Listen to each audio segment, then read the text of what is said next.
very quickly, our next speaker is Grace Burleson from the University of Michigan. She's going to be talking about an exploration of African-American pregnant women's information-seeking behavior in Detroit. Grace, over to you. Okay. All right. Everyone hear me and see everything okay? So my name's Grace. I'll be talking about our paper. Thanks, Brian, for organizing this session, and to the other chairs of the conference. So my name is Grace Burleson. I'm a PhD student in the Design Science program at the University of Michigan. The PIs for this project are Kentaro, Toyama, and Mustafa, Naseem, professors in the University of Michigan School of Information. And to get us started, I really want to emphasize that this work is situated within systemic and institutionalized race-based disparities in the United States, and that these injustices are deeply embedded into every aspect of daily life in America: healthcare, technology, information, economic access, and more. And because of this, Black Americans are more likely to suffer negative impacts on physical and emotional health and overall well-being. And we also need to recognize that the design, engineering, and technology professions have historically played a role in perpetuating some of these disparities, specifically through the systemic exclusion of Black Americans in design roles and decision-making. So it's really important just to take a second to acknowledge these shortcomings, support the Black Lives Matter movement, and then call for systemic change in the United States and elsewhere. And in this presentation, we'll be exploring the information needs of 16 low-income African-American pregnant women in Detroit. Our participants we found to be active technology users with sophisticated strategies for weighing conflicting information. We also found a notable absence of local medical institutions within our participants' online engagements. And at the end, we suggest some technology-based interventions.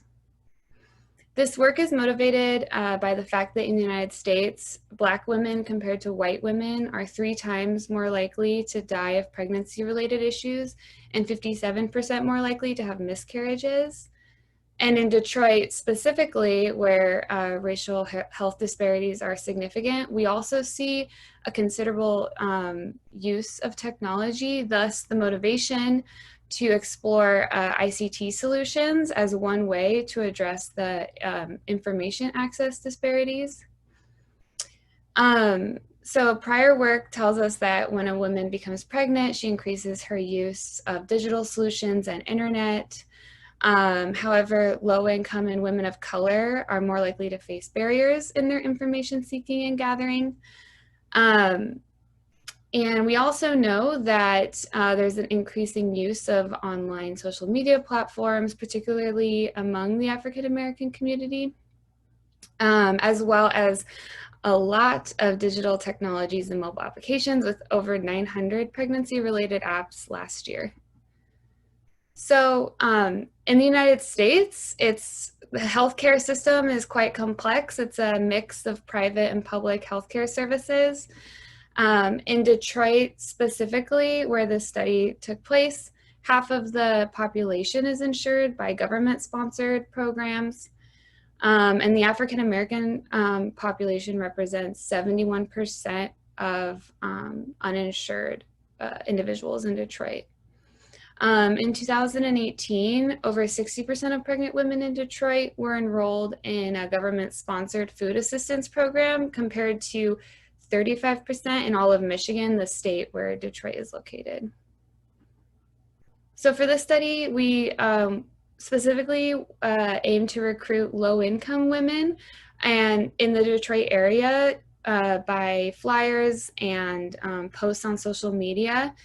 We ended up with all of our participants being African Americans, thus the focus of this study shifted with that. We had 16 semi-structured interviews. They were all held in public locations. Sometimes the women were alone. Sometimes they had their families with them. I did all the interviews in person. They were recorded and transcribed. First, we went through some deductive coding based on the types of information sources the women were referencing. And then we did a second round for other themes and clusters and in the final analysis. So some of the things that we found. So overall, the participants in our study were using a wide variety of sources, and no single source stood out as consistently trustworthy. Our participants really preferred timely, personalized information. Every single participant relied on Google searches. And overall, there was trends of skepticism and gaps within the medical care that they were receiving. And thus, there was a need to corroborate advice from doctors with either Google searches or other online searching.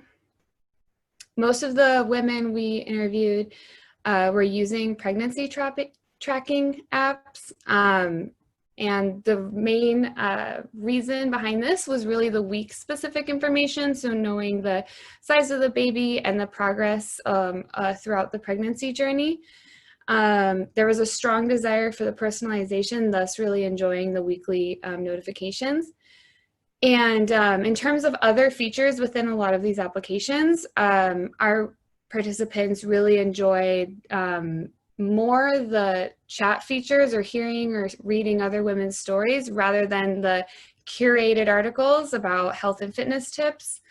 Also notably, not a single app really stood out as being used more than others, and some women used multiple apps actually. Half of our participants were involved in a pregnancy-related Facebook group, and there was a wide range of different Facebook groups, and some were very subject-specific. So some examples are stay-at-home moms, moms with twins, or moms with interracial children. And there was 3 main reasons that women were involved in these groups for support. One is informational, another material. So for example, looking to buy used baby clothes or supplies. And then also emotional support. So feeling like they're not on the journey alone. As the literature states with these kind of spaces, our participants also desired the judgment-free space as well as having concerns for privacy and online bullying. All but one participant notably used YouTube for pregnancy-related information, and even that one participant, when I asked her if she used it, she immediately asked, oh, do you know any great channels I could be looking at? So this was definitely something that stood out in our research. The reasons or the things that the women were searching for were videos of women talking about their experiences giving birth, packing their hospital bag, reviewing products, or discussing symptoms. So some women would type in certain symptoms that they were having, health-related, to see if women would have a video talking about their experiences with that. There was a strong value for authenticity and relatable experiences. So women would talk about wanting to find women who they felt like they could relate to, and really wanting to find the authentic stories. They did not like when it felt influencer-like or curated or fake. Like if they could sense that maybe a product in the video was sponsoring the video, they would skip that and try to find a more authentic video. So all of our women discussed some key decisions that they made along the pregnancy journey, and all of these different decisions were influenced by a lot of different information sources, and some of the main ones included what method of birthing for their child, whether or not they were going to breastfeed once the baby was born, whether or not to vaccinate their children, and also 2 of our participants discussed their decision-making processes from their earlier stages of pregnancy when they were deciding whether or not to have an abortion. For all of these decisions, there was a strong sense of wanting as much information as possible from a variety of sources, and really trying to make a decision that felt best for them. That was definitely a theme across. Also, importantly, almost all of our participants were actively seeking tangible community-based resources in the form of pregnancy classes, government-sponsored food assistance programs or low-income housing, and the like. And our participants really emphasized the difficulty of navigating these different resources and the confusing online applications or trying to find where to go in person for these kinds of resources. Also notably, 3 of our participants described their experiences of being homeless during their pregnancy, and all 3 women turned to Google searching for local housing, shelters, or other social services. So overall, our participants consumed a lot of information from a lot of online as well as offline sources. And especially online, our participants were looking in all the apps that they could really find, whether it be on Google, on Facebook, on their pregnancy apps, etc.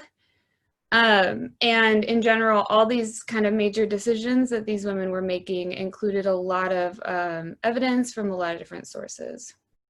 Overall, there was trends for wanting authentic information, relatable information, and personalized information, as well as concerns of not being heard by the medical community or not receiving the care that they would be expecting, as well as like a lack of privacy and judgment on in these online spaces specifically.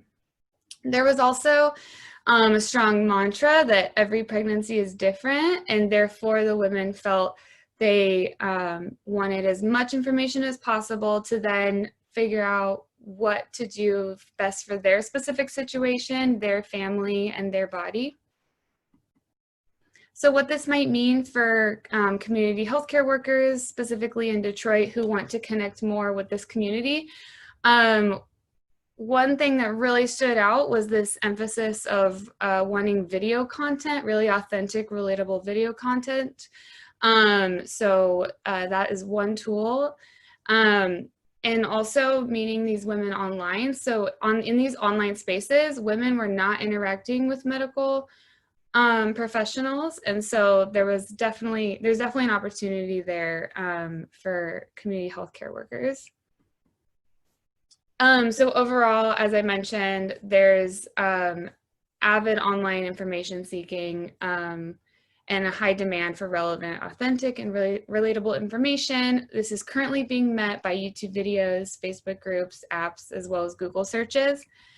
And we recommend that organizations wanting to connect more with women online should really consider like carefully pitching their content in authentic and storytelling way, and that's also very relevant to their participants. So the future work of this project is the research team is working with a healthcare provider in Detroit to curate content and identify some design considerations and different ways to incentivize online interaction between the low-income African-American community as well as the community health stakeholders. So thank you so much for everyone's time, and just want to acknowledge the funders, the participants, as well as our partners in Detroit. Great, thank you so much, Grace. It looks like Brian had a little bit of a connection problem. I don't know, he was here, but anyhow, do we have questions for Grace? I'm over here in the chat. I see a question from Anthony. Maybe Anthony, you can unmute and ask it yourself. Thanks. Sure. Second. Thank you, Grace, for your presentation. It was very insightful. I wanted to ask a couple of different questions. The first is really just to get some more detail about the type of features or apps or technologies that really helped stood out in making pregnant women feeling a little more connected with each other and less alone. which is something you mentioned as something they wanted. And then a second question is, can you talk a little bit about the tension between valuing authentic information versus, having best practice and reliable information? Thank you. Mm-hmm. Yeah, so for the first question, what really stood out was for the connection and feeling less alone was the Facebook groups.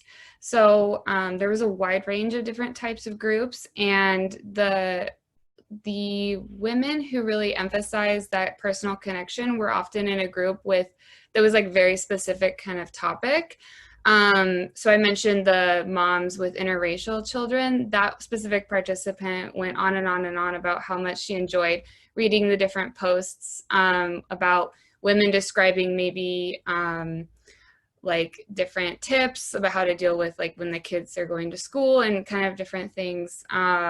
So she really liked feeling that, she wasn't like alone in that situation and then with the apps though, they're actually multiple times some of our participants did not like I mentioned like the curated, like, you're in your 12th week, so you should eat these kinds of foods and do these kinds of exercises. Multiple women were like, I'm not going to do that. So what they liked instead was the chat features more. So if women were posting their own experiences or sometimes discussing like even more personal manners, like about their family or other things, they would rather kind of read those stories. So that kind of is how we took out the fact that they wanted to be more authentic and relatable and kind of real.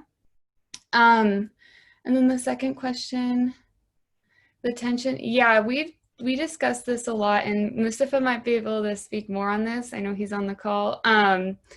So yeah, I don't know, Mustafa, if you might want to answer the second one about like the different, like kind of going between best practice information and like authentic stories.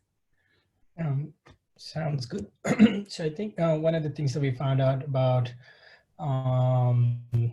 authentic information is that there's 3 different kinds of sources of information, and there's roughly some sort of an equal amount of trust amongst those 3 sources. So there's sources directly from the doctor or the health system.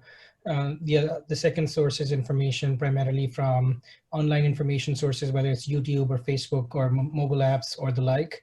And the third is friends and family.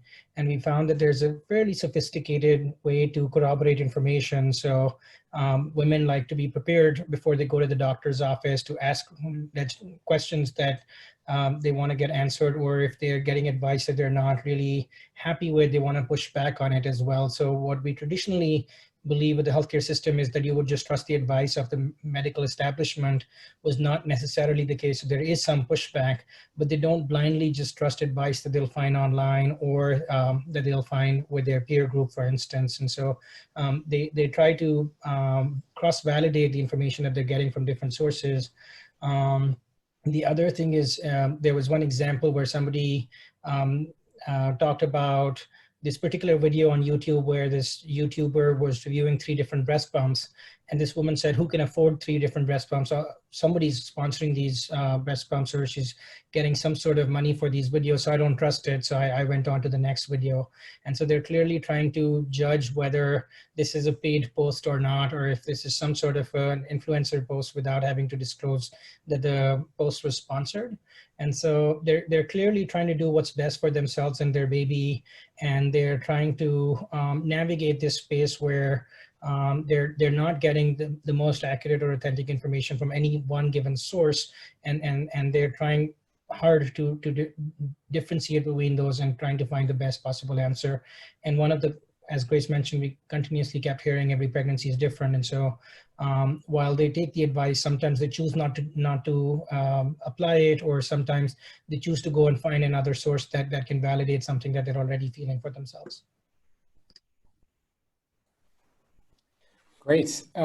Okay, so I think we're gonna need to jump to the next talk, but thanks very much, Grace. That was wonderful.